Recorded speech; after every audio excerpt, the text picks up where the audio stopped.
आपको पता है इंडिया और ईरान के दरमियान एक बहुत बड़ा एग्रीमेंट साइन हो गया है। अगले 10 सालों के लिए इंडिया ने चाबहार पोर्ट को अपने अंडर ले लिया है। क्या कहना चाहेंगे, इससे इंडिया को कितना फ़ायदा होने वाला है?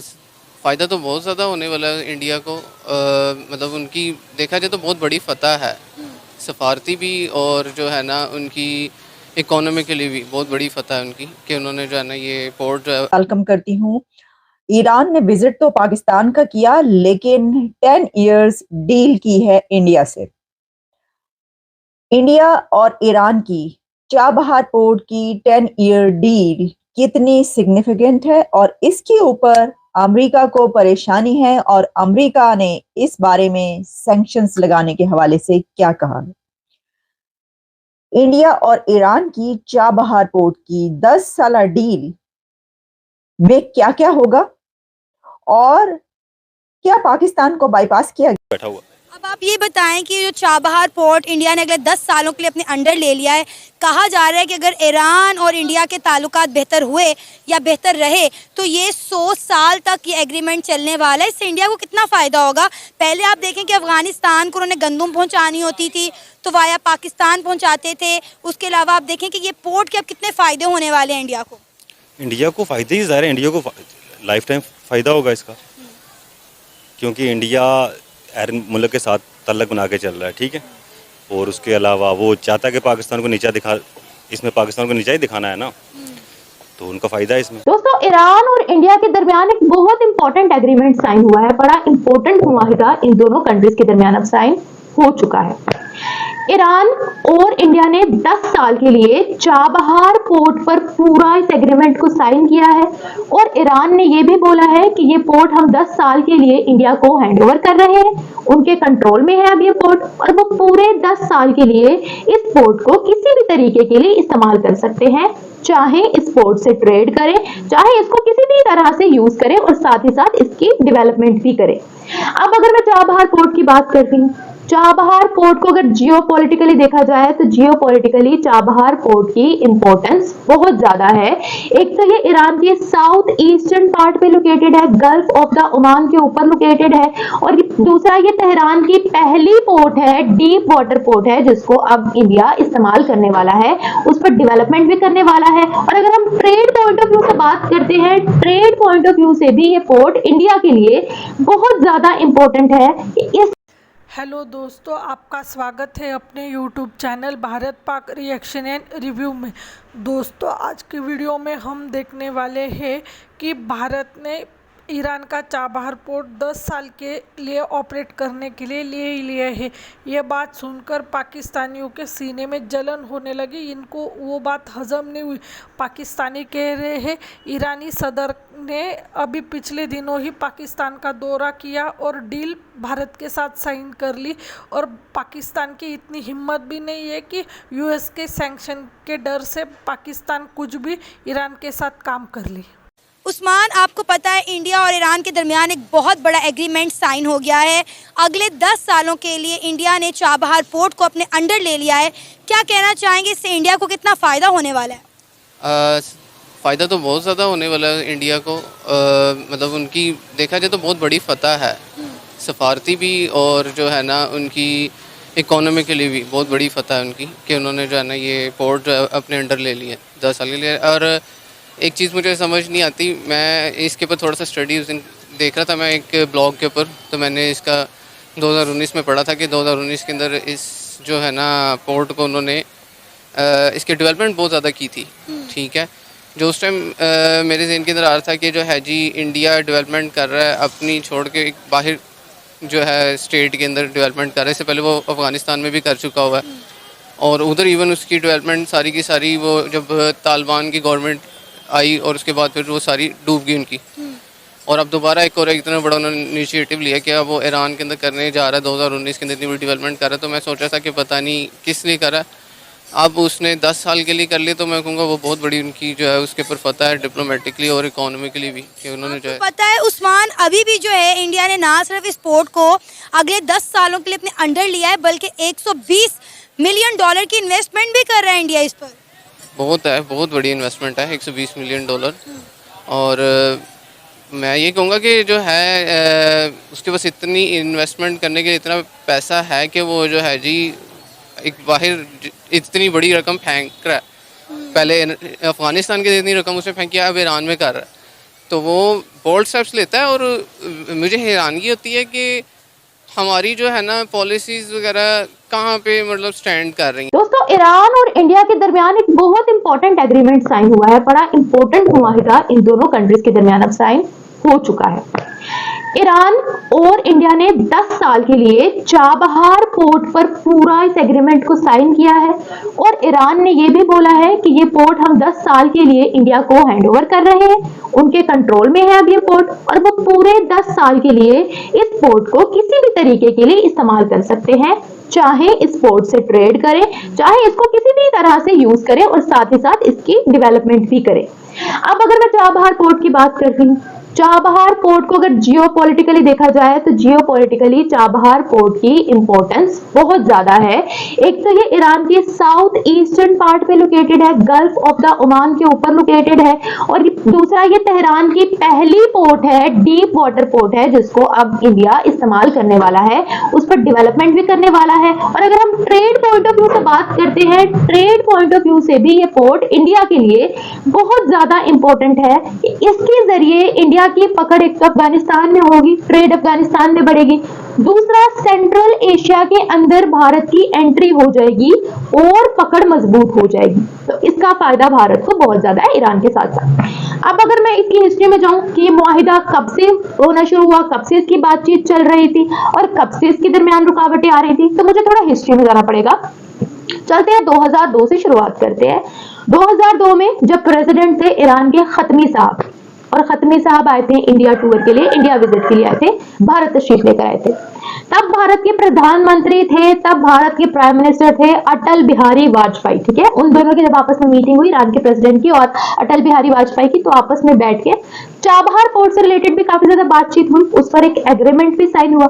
एक पूरा रोड मैप तब बनाया गया था कि किस तरीके से न्यू दिल्ली और ईरान चाबहार पोर्ट से रिलेटेड अपने टाइज को मजबूत कर सकते हैं, म्यूचुअल बेनिफिट्स हासिल कर सकते हैं और कैसे एक पूरा ट्रेड रूट बना सकते हैं। तब उसके लिए एक पूरा रोड मैप डिस्कस भी हो गया था और उसका एग्रीमेंट भी एक साइन हो गया था।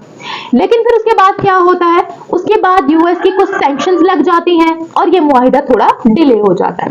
फिर अगर हम चाबहार पोर्ट की तरफ आए तो चाबहार पोर्ट में हमें 2 टर्मिनल्स देखने को मिलते हैं। पहला टर्मिनल बहुत इंपॉर्टेंट है, शहीद बेहिश्ती टर्मिनल, ठीक है, और दूसरा एक और टर्मिनल है, लेकिन हम बात करेंगे शहीद बेहिश्ती टर्मिनल पे, जिसने ईरान ने जिससे बोला था कि इंडिया आप इस टर्मिनल पर रहकर डेवलपमेंट करेंगे, इसको डेवलप करें और इसको इस्तेमाल भी करें।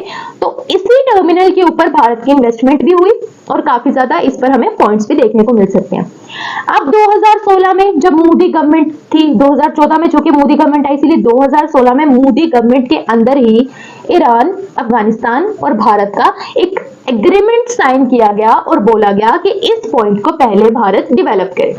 फिर भारत ने इस पर काफी ज्यादा पैसा लगाया और 2015 की अगर मैं बात करूं, 2015 में एक कंपनी स्टार्ट की गई थी, इंडियन पोर्ट्स ग्लोबल लिमिटेड, और उस पोर्ट का इस पूरी कहानी के अंदर, इस पूरे किस्से के अंदर काफी ज्यादा इंपॉर्टेंट रोल है। वो क्या रोल है वो भी मैं आपको बताऊंगी। खैर, 2016 में जो एग्रीमेंट साइन हुआ, 2017 में ये बोला गया, क्योंकि चार फेज थी इस बेहिश्ती टर्मिनल को डेवलप करने की, पूरी 4 फेज थी, और जो फर्स्ट फेज थी उसकी इनॉग्रेशन की गई थी 2017 के अंदर भारत की तरफ से, ठीक है। और तभी पहली जो ह्यूमैनिटेरियन एड थी थ्रू चाबहार पोर्ट, मैं चाबहार पोर्ट की बात कर रही हूँ, पहली फर्स्ट ह्यूमैनिटेरियन एड भारत से गई अफगानिस्तान के अंदर, ठीक है। फिर उसके बाद अगर हम 2018 से 2019 की बात करें तो तब पहली एक्सपोर्ट अफगानिस्तान से इंडिया हुई, और ये बहुत इंपॉर्टेंट पॉइंट था कि काफी ज्यादा ड्राई फ्रूट्स और काफी ज्यादा अदर थिंग्स भी अफगानिस्तान ने ट्रांसफर की इंडिया को, एक्सपोर्ट की इंडिया को, इस्तेमाल करते हुए चाबहार पोर्ट को। अब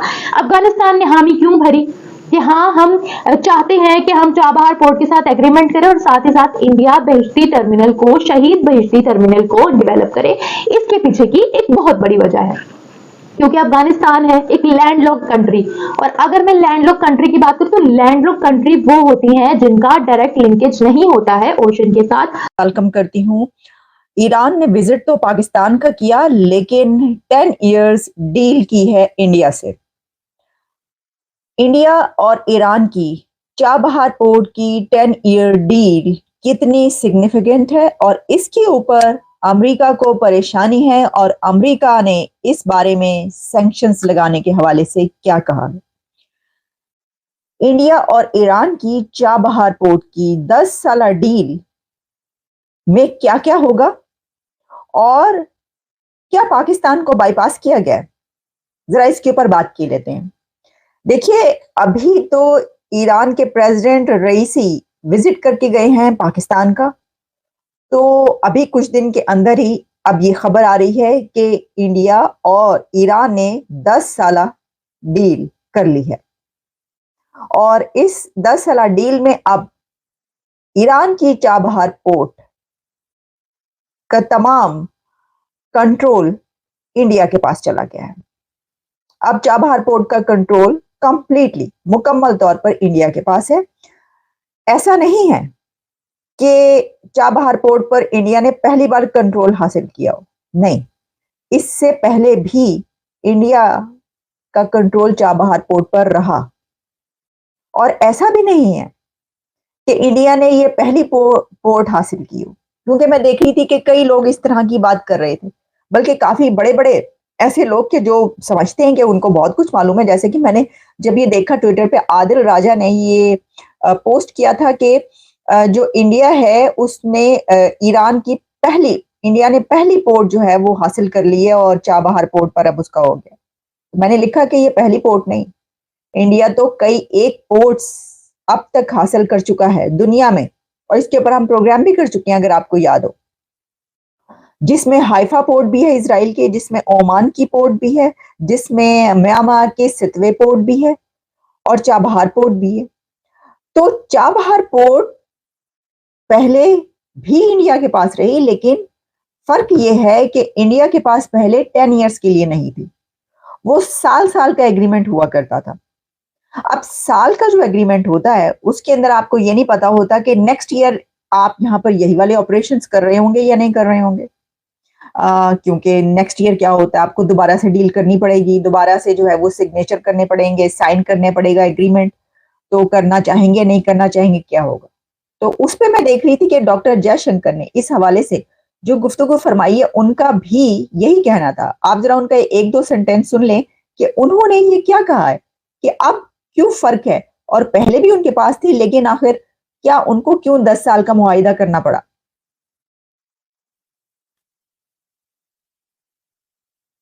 मैं आपको जो है ये अभी जो उन्होंने कहा वो सुनवाई देती हूँ जी। Is not grown because actually we didn't, if you don't have a long-term agreement, it's very difficult to invest in a port. So the very clear expectation is that the Chabahar port, at least that part of the Chabahar port that we are involved in, that will definitely see more investments. It will. तो अब उन्होंने ये जो बात कही असल में यही है कि उसके ऊपर काम करना और उसको एक्सपेंड करना, उसको डेवलप करना मुश्किल हो जाता है अगर आपको हर साल नए सिरे से जो है वो डील करनी पर एग्रीमेंट करना। तो उन्होंने कहा भाई 10 साल के लिए ये किस्सा मुकाओ तुसी। लेकिन सवाल तो ये है कि वो क्या कहते हैं कि लगाइयां किदे नाल ते वधाइयां किदे नाल, यानी कि ईरान के प्रेसिडेंट अभी तो पाकिस्तान पहुंचे थे और उसके बाद वो उन्होंने वापस जाते ही जो डील है वो इंडिया से कर ली, तो पाकिस्तान को बाईपास किया। बैठा हुआ। अब आप ये बताएं कि जो चाबहार पोर्ट इंडिया ने अगले 10 सालों के लिए अपने अंडर ले लिया है, कहा जा रहा है कि अगर ईरान और इंडिया के ताल्लुकात बेहतर हुए या बेहतर रहे तो ये 100 साल तक ये एग्रीमेंट चलने वाला है। इससे इंडिया को कितना फ़ायदा होगा? पहले आप देखें कि अफगानिस्तान को उन्होंने गंदम पहुंचानी होती थी तो वाया पाकिस्तान पहुंचाते थे। उसके अलावा आप देखें कि ये पोर्ट के अब कितने फ़ायदे होने वाले हैं इंडिया को फ़ायदे ही ज़ाहिर है, इंडिया को लाइफ टाइम फ़ायदा होगा इसका, क्योंकि इंडिया आयरन मुल्क के साथ तल्लक बना के चल रहा है, ठीक है। और उसके अलावा वो चाहता है कि पाकिस्तान को इसमें पाकिस्तान को नीचा ही दिखाना है ना, तो उनका फ़ायदा है इसमें। सर अब ये देखें ना कि पाकिस्तान का उन्हें अब रास्ता इस्तेमाल ही नहीं करना पड़ेगा और ईरान जिसको एक इस्लामी मुल्क होने के बावजूद पाकिस्तान के साथ ताल्लुकात बेहतर नहीं। आपको पता है कि ईरान पिछले दिनों पाकिस्तान के ऊपर एयर स्ट्राइक करता रहा, जवाबन हमने भी एयर स्ट्राइक की। ईरान और पाकिस्तान के ताल्लुकात तो बेहतर नहीं रहे, लेकिन इंडिया आप देखें कि किस तरह इस्लामी ममालिक का रुझान अपनी तरफ बढ़ा रहा है। इंडिया ज़ाहिर है इंडिया के तल्लुकात बन गए हैं ना सबके साथ हैं, क्योंकि वो बिज़नेस कर रहे हैं, ठीक है। और सिर्फ पाकिस्तान को नीचा दिखाने के लिए उनको पता है पाकिस्तान के अपने मामलात हैं वो इसमें उलझा हुआ है, ठीक है। इन्होंने ज़ाहिर है मुल्क का तो बेड़ा गर्क करके रख दिया है, ये तो सारा कोई गिरवी रखा हुआ है इन लोगों ने। तो इंडिया को इसमें यानी कि फ़ायदा ही फ़ायदा है हर तरफ से। सर पाकिस्तान को नीचा किस तरह दिखाएंगे? देखिए वो तो अपने मुल्क की बेहतरी के लिए काम कर रहे हैं। अब अगर हम बात करते हैं एक और इसमें नुक्स आ रहा था, और वो नुक्स ये था, एक तो यूएस की सैंक्शंस तो लग गए, लेकिन दूसरा नुक्स इसमें ये आ रहा था कि जो उसका एग्रीमेंट साइन हुआ था वो शॉर्ट टर्म एग्रीमेंट था, और शॉर्ट टर्म एग्रीमेंट जो होते हैं वो ज्यादा देर चलते नहीं है, वो लॉन्ग लास्टिंग नहीं होते हैं। इसीलिए भारत की तरफ से ये भी बोला गया कि अगर चाबहार पोर्ट को डेवलप करना है और म्यूचुअल बेनिफिट्स हासिल करने हैं तो उसके लिए पहले एक लॉन्ग टर्म एग्रीमेंट को साइन करना पड़ेगा, एक इसकी पॉलिसी को लंबा चलाना पड़ेगा ताकि इससे फायदा भी हो, ट्रेड रूट भी बने और दोनों कंट्रीज के मफादात इससे जुड़ जाए। इसीलिए इस चीज पर फोकस किया गया है, इसको मेन स्ट्रीम पर लाने की कोशिश की गई कि चलो भाई एक मुआहिदा दोबारा से साइन करना पड़ेगा। कोविड-19 जब चल रहा था, कोविड-19 के बाद दोनों कंट्रीज ने कहा कि अब इस मुआहिदे को, अब इस प्रोजेक्ट को हमें स्पीड अप करना पड़ेगा, यानी जल्दी से जल्दी डेवलप करना पड़ेगा ताकि ट्रेड रूट बने और ट्रेड की पकड़ ईरान की भी मजबूत हो और भारत की भी मजबूत हो। तो इसकी रफ्तार को तेज करने का सोचा गया। अब क्या होता है, अब रिसेंटली एक मुआहिदा साइन हो जाता है इंडिया और ईरान के दरमियान, जिससे कि वो सेंट्रल एशिया में पहुंच पाएंगे और उनकी पकड़ जो है, जैसे मैंने ऑलरेडी बताया, वो मजबूत हो पाएगी। अब ईरान की ये चाबहार पोर्ट इंडिया के लिए काफी ज्यादा इंपॉर्टेंट है क्योंकि इसके लिंकेजेस काफी ज्यादा कॉरिडोर से भी हैं। अगर हम चाबहार पोर्ट की बात करते हैं तो इसका link international north south transport corridor के साथ भी है। अब international north south transport corridor की अगर हम बात करें तो ये 2000 में बनाई गई थी रशिया की तरफ से, ईरान की तरफ से और इंडिया की तरफ से।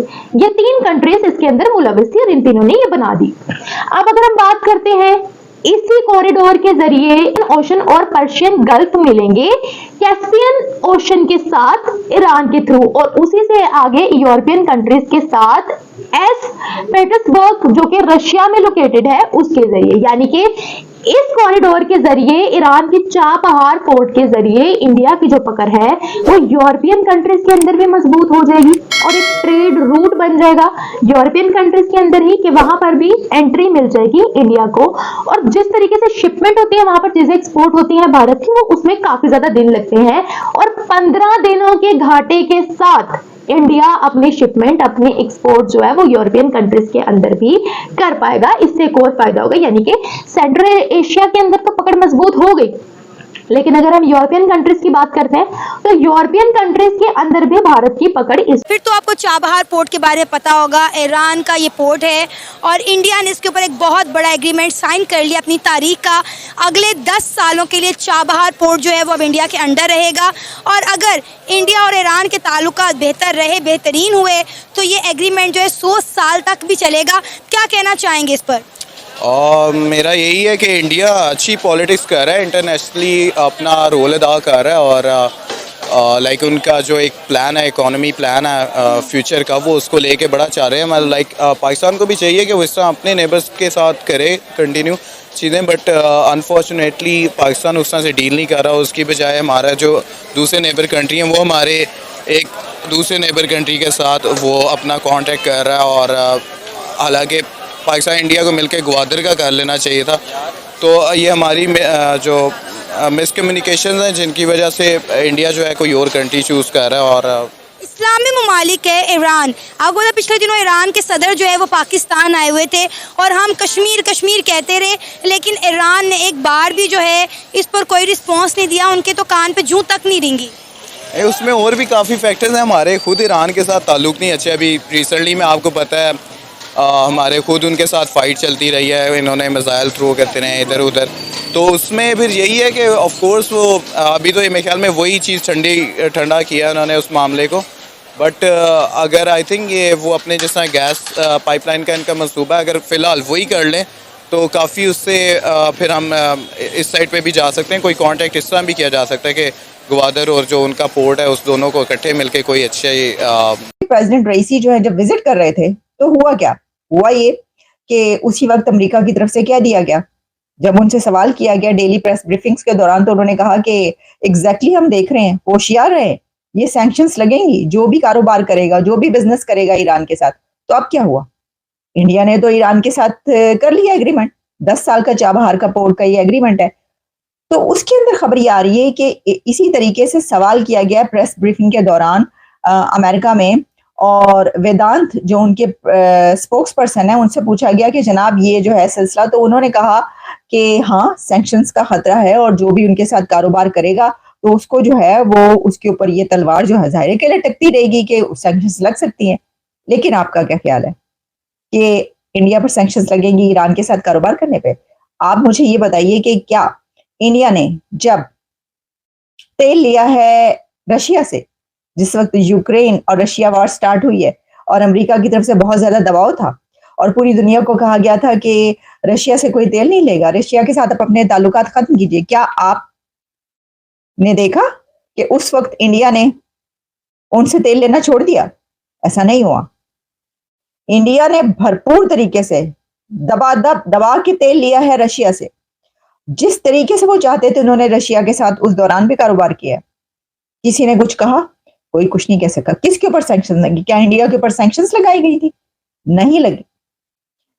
इसकी वजह यह है कि जब आप अपने पांव पर खड़े होते हैं, जब आप दूसरों को बिजनेसेस दे रहे होते हैं, जब आपकी फॉरेन पॉलिसी इंडिपेंडेंट होती है, जब आप किसी की डिक्टेशन नहीं लेते, जब आपने किसी के कहने पर जंगें नहीं लड़ी होती, जब आपने किसी के कहने पर जिहाद नहीं किए होते, जब आपने किसी के साथ मिलकर दूसरे मुल्कों के खिलाफ जिहाद नहीं किया होता, जब आपने दूसरे मुल्कों को किसी के कहने पर नहीं तोड़ा होता, जब आपने भरपूर तरीके से एड नहीं ली होती और जब आपने एड ले लेकर उसको अपने फायदे के लिए और पर्सनल वेल्थ के लिए इस्तेमाल किया होता है कि आपके स्विस अकाउंट से लेकर और वो भर जाते हैं और एड देने वालों को इस चीज का इल्म होता है, तो फिर आप दूसरों के सामने अपने पांव पर खड़े नहीं रह सकते, आप अपने घुटनों पर होते हैं। और यही सिचुएशन है पाकिस्तान।